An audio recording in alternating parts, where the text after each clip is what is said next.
Item Number SCP-567 Object Class Euclid Special Containment Procedures Site-41 has been established as a former castle for the purpose of containing SCP-567. The entrance to SCP-567 is to be kept sealed at all times. All cell doors are to be monitored off-site via CCTV. In the event that a door is opened or breached, Task Force Delta-9 HAX is tasked with containing the instance of SCP-567-9 immediately. If containment proves impossible, termination is authorized. Because of the nature of SCP-567, and the proximity to it that TF-Delta-9 will be working, to join TF-Delta-9, an applicant must have clean criminal record, have never committed any crime, even at the orders of the Foundation, be of moderate political beliefs, have strong convictions as to the importance of upholding the law, have a strong fear of offending others with their actions. Description: SCP-567 is located in the dungeon beneath Site-41, located in Data Expunged. It consists of a series of 8 cells, designated SCP-567-1 through SCP-567-8. With the majority of people, objects, the cell remains inert. However, when individuals meeting certain conditions come within 2.5 meters of a cell door, shackles will materialize and launch from the inside of the cell, restraining the subject and dragging them inside. Once the cell door closes and locks, both the subject and shackles vanish, leaving behind no trace of any kind. Each cell appears to have its own unique trigger conditions in order to activate, which seems to involve committing some sort of criminal or heretical act. These triggers and resulting responses are similar to other anomalies involving disproportionate law enforcement, such as SCP-1002 and SCP-2701. Cell Trigger Conditions SCP-567-1 Individual has committed theft. SCP-567-2 Individual has committed rape. SCP-567-3 Individual has committed murder, involving Data Expunged. SCP-567-4 Individuals committed murder, involving Data Expunged. SCP-567-5 Unknown. See Addendum 567-01. SCP-567-6 SCP-567-7 SCP-567-8 Unknown. SCP-567-8 is unique in that, unlike the other cells, which all stand empty, it contains a single wooden chair. The chair is nailed to the floor in the center of the room, and appears to be many years old, though it does not rot. SCP-567-8 has never activated. On rare occasions, the cell doors of SCP-567 will open and release an entity, given the designation SCP-567-9-X, the X being replaced with an integer. SCP-567-9 usually takes the form of a previously undiscovered creature, and is always aggressive. Once out of its cell, SCP-567-9 typically attempts to break out of SCP-567. There seems to be no common trait of the creature's given designation, SCP-567-9, except that they tend to be very aggressive and relatively intelligent. As well, every instance of SCP-567-9 has had burn marks around its appendages. See Incident Report Log 567-4012 for details. On only 2 occasions have individuals placed inside a cell by the Foundation reappeared. In the first instance, D-903912 escaped from SCP-567-3 68 hours after being placed in it. Subject was suffering from severe injuries, including severe lacerations, internal bleeding, and burn marks around its wrists and ankles. D-903912 died several minutes after reappearing, before TF-Delta-9 could reach him.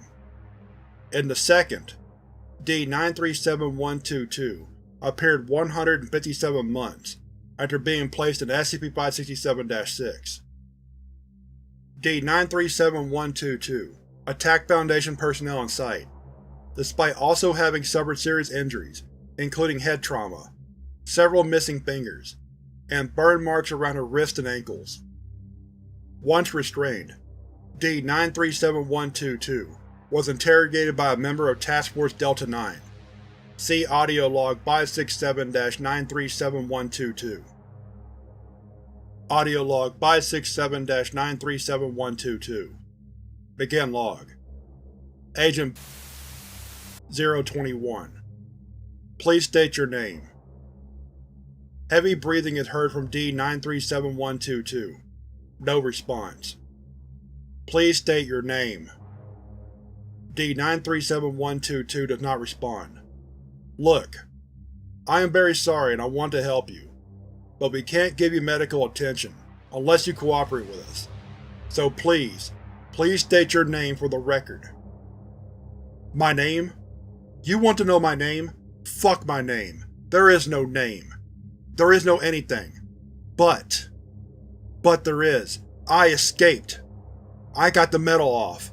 None of the data expunged. I should be free. Let me go.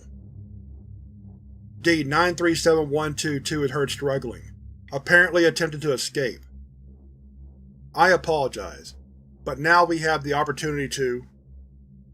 D-937122, interrupting Agent -021. Fuck your opportunity. There is no opportunity. There is only escape. You called me a monster. Maybe I am one, but the nightmares, they… Unintelligible mumbling. Compared to their crimes, I've done nothing. Nothing at all. I haven't done anything wrong. Nothing. End log. Closing statement. At this point, D-937122 breaks down into hysterical sobs. Agent -021 attempts to calm her, but she only grows more hysterical. D-937122 begins gasping for air, and appears to go into cardiac arrest. Attempts to revive D-937122 fail. During the autopsy, D-937122's body is revealed to be covered in tiny puncture wounds, and has an unknown toxin in her bloodstream. Addendum 567-01. Further testing with SCP-567-5 has revealed that it is triggered by those who have committed adultery. It is also noted that not all individuals who have committed theft trigger SCP-567-1. Consistent patterns have not yet been established. Incident Report Log 567-4012. Date: May 19. Subject: SCP-567-9-1.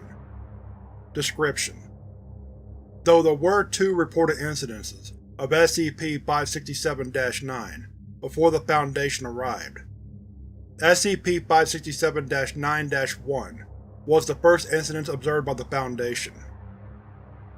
It was discovered by Agent and was approximately 2 meters in length. Though it walked on 4 limbs, its front limbs had human-like hands capable of operating complex devices. SCP-567-9-1 was quite intelligent, and was able to deduce the operation of a…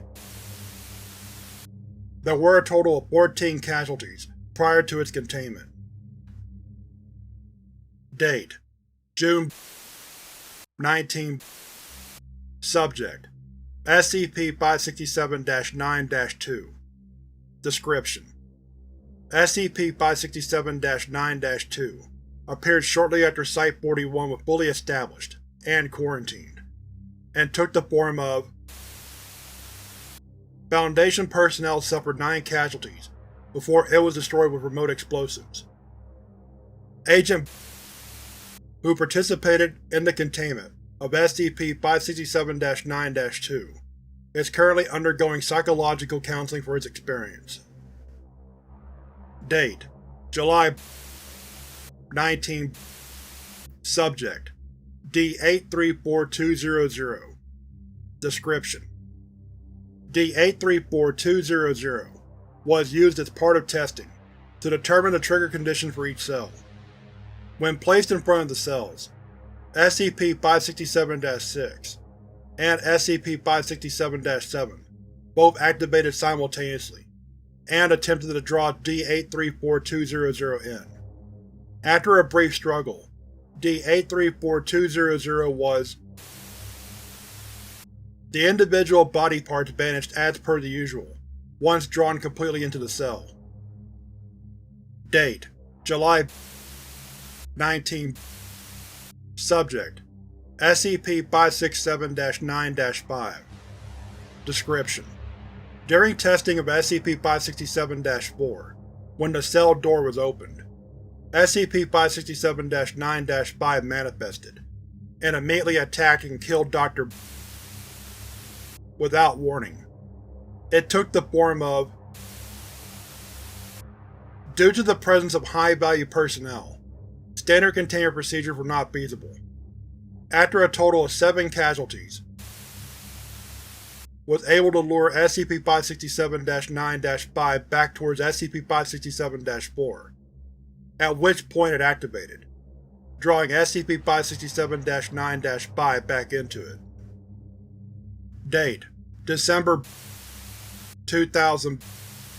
Subject: SCP-567-9-8. Description: on December 2000, the door to SCP-567-7 was observed to open and close via CCTV, but no instance of SCP-567-9 appeared on the monitoring system. 2 weeks later, was found dead in his bed, in circumstances identical to those of deaths involving SCP-966. Mobile Task Force Iota-1 was dispatched, and located SCP-567-9-8 within Site-41.